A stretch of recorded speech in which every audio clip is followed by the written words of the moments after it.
एक भूखा कुत्ता जब गांव के कसाई के पास पहुंचा तो उसकी दया ने उसे हड्डी का एक टुकड़ा दिया। उस हड्डी ने कुत्ते में नई ऊर्जा भर दी और वह खुशी खुशी एकांत में जाने के लिए निकल पड़ा।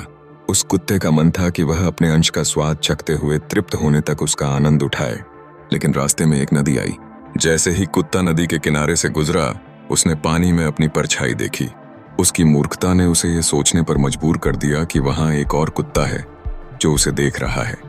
उसकी आंखों में लालच की चमक थी और वह उस छायांकन में एक और हड्डी को देखकर भ्रमित हो गया। इसके बाद कुत्ते में एक नया विचार आया। उसके मन में यह विचार ने घर कर लिया कि उसे उस दूसरे कुत्ते के पास भी एक हड्डी है।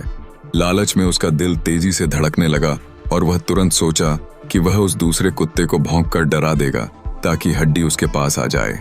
जैसे ही कुत्ता अपनी परछाई पर भौंकने लगा, उसकी असली हड्डी नदी में गिर गई। उसकी मूर्खता का एहसास तब हुआ जब उसने देखा कि नदी में उसकी परछाई के पास भी अब कोई हड्डी नहीं है।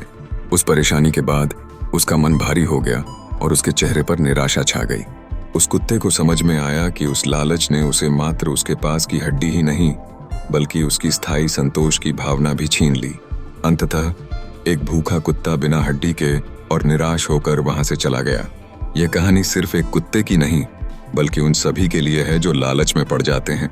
यह हमें सिखाती है कि लालच एक बुरी बला है। अगर हम अपने पास की चीजों की कद्र नहीं करते तो हम विचारों के जाल में फंसकर बहुत कुछ खो सकते हैं। हमें हमेशा संतोषी रहना चाहिए और जो हमारे पास है उसकी कद्र करनी चाहिए।